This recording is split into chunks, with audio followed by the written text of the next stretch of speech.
Aici vreau să vă prezint mânzele, viitoarele iepe și iepele de sport. Deci mânzele tineret, iepele tineret.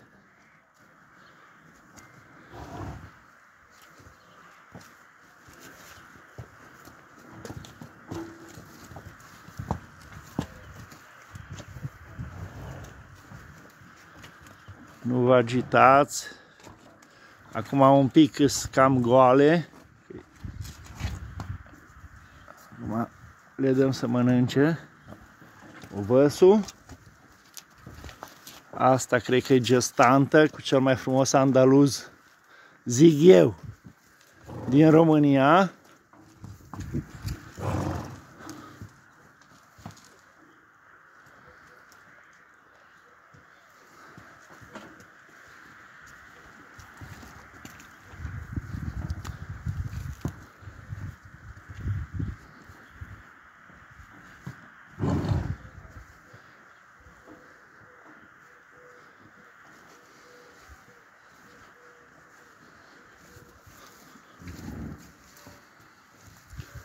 Acum nu ziua e foarte grasă pentru că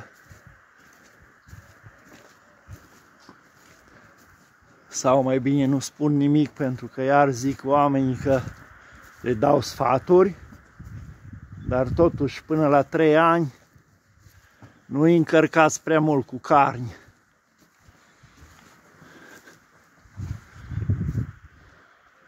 Cu toate că am promis că nu mai spun la nimeni nimic.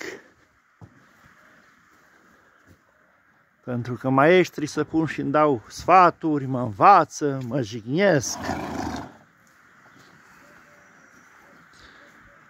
Asta de reținut pentru țigani și negustori care cred că am ceva cu ei.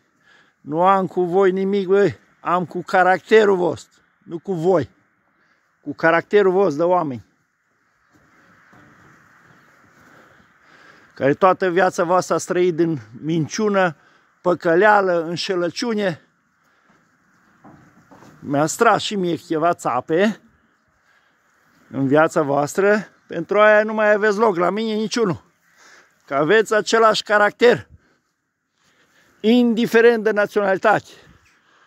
Cu țiganii n-am nimic, cel mai bun prieten al meu e țigan, de când am venit aici de 33 de ani. Și niciodată nu mi-a înșelat încredere. Și țigan. Și poate îl știți mulți. Pe Potico.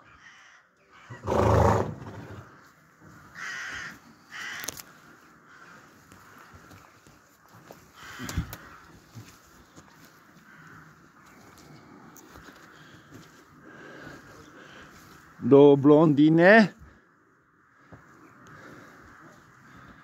Creață. Astea-s băieți, mânzele, tineret și iepele de sport. Așa că nu mă mai criticați. La care nu-i place, îl rog să dea mai departe, să nu se uite. Aici iar revin la băieții mei, la Marc, care Dumnezeu o lăsat tot unul la 100.000 de oameni pe pământ ca el și eu niciodată nu-mi formez și nu-mi spun opinia până nu cunosc omul. Încă despre Michi nu pot să spun prea multe, dar la timpul potrivit voi spune. Pentru că niciodată în viața mea n-am vorbit fără să cunosc. Și nici nu vorbesc. Iar ăia aviz, care mă tot atacă tot timpul pe internet. Eu nu m-am legat în viața mea de niciunul și nici nu o să mă leg. Dar dacă mă deranjați, băieți, nu mulți oameni găsiți ca mine. Mă las doar când am murit, așa să știți.